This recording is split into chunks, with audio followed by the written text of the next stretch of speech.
what we have to do is to basically make some remarks about something interesting in the book of Daniel. Now, Daniel chapter, the old chapter 9, verse, the old 70 weeks are determined upon thy people and upon thine holy city to finish the wickedness and to seal up the sins and to reconcile the iniquity and to bring in everlasting righteousness and to seal up the vision and prophecy and to anoint the most holy. And verse 25 actually talks about the going forth of the commandment to bring again the people and to build Jerusalem unto Messiah the Prince shall be 7 weeks and 62 weeks, which looks like 69 weeks. Curious enough. Now, if from an earlier video I showed that the date of the building of the wall of Jerusalem can be dated at the one referred to can be at 490 BC, but the difficulty with that we have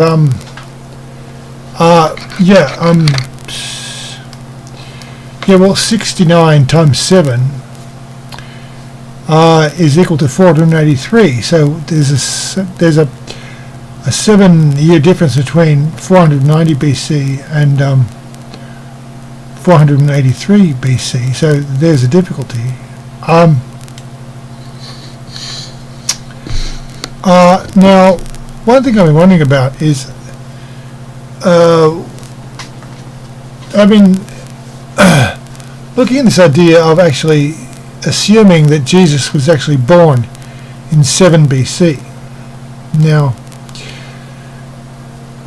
in the Middle Ages society, the Roman Catholic Church, they organized the whole Gregorian calendar around this idea of zero AD,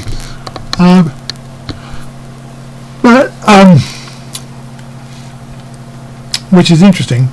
But if you said that if you hypothesize that Jesus was actually born in 7 BC, that would dispose of a lot of problems. Like it would dispose of the problems of this chapter 25 problem. This verse 25 problem, saying that Jesus was actually born 483 years after 490 BC, which would be exact. And if you said that Jesus was born in 7 BC, that would make it quite possible for him to have been born before 4 BC, which is when Herod is said by some to have died.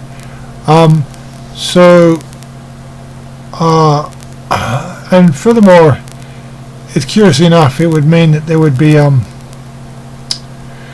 7 years added to Jesus, say 33 years of his ministry, which would be about 40 years. His lifetime would be 40 years, which is has a lot of symbolic power. And there's a lot of reasons why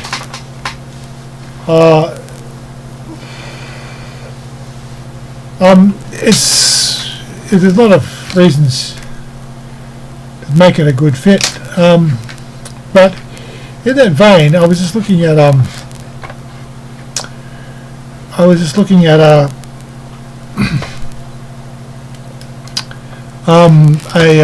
freeware planetarium program called Stellarium, and the thing about these programs is you can adjust them, so you can adjust the location of the planetary simulation,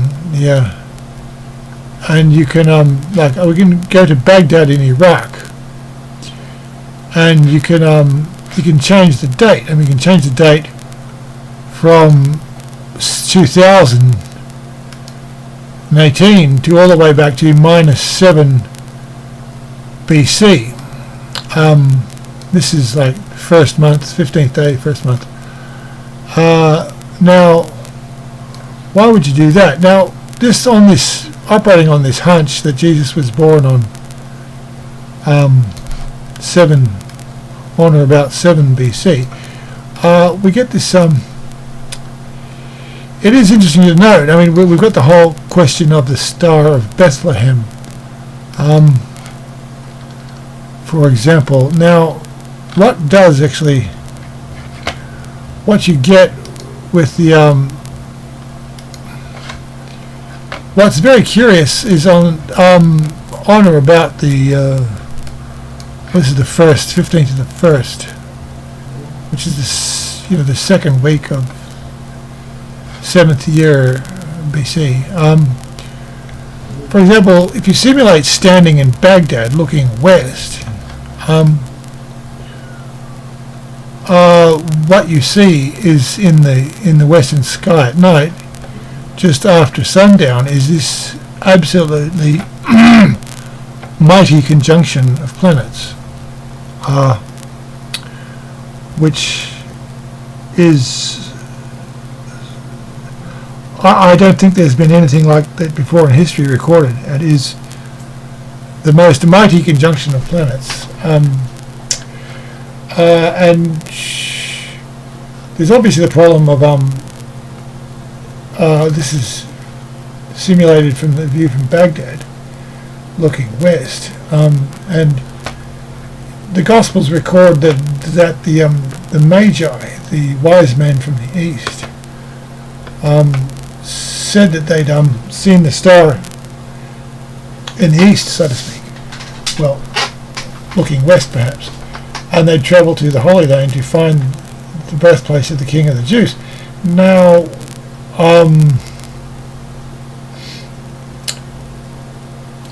curiously enough, on the 15th of January, 7 BC, yeah, well, to actually improve the view, you can take away the atmosphere, or the Earth, and you can take away the atmosphere, and you can get a closer look of this mighty conjunction that happened on that day, and you see Venus, Uranus, Saturn, Moon, Mars, Jupiter, Mercury, almost all the planets in this mighty conjunction of planets in the western sky at dusk. Now you can just take a few minutes backward, or go a few minutes backward or forward, doesn't affect much.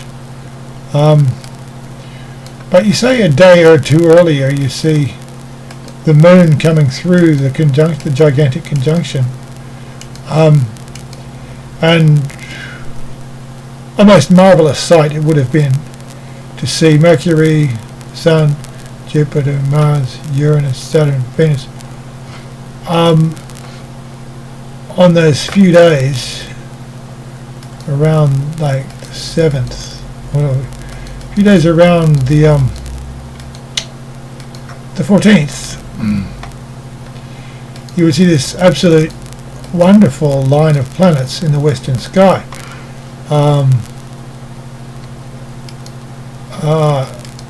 Yeah, that's what you would have seen in the western sky. This absolutely magnificent display, a gigantic conjunction of planets. As I say, I don't know of anything such thing ever happening before in history, and this occurring on the birth, almost on or about the expected birthday of the Messiah. Now, this is a curious coincidence, to say the least. But it's interesting to note that this hypothesis about Jesus being born in 7 BC is it's a very interesting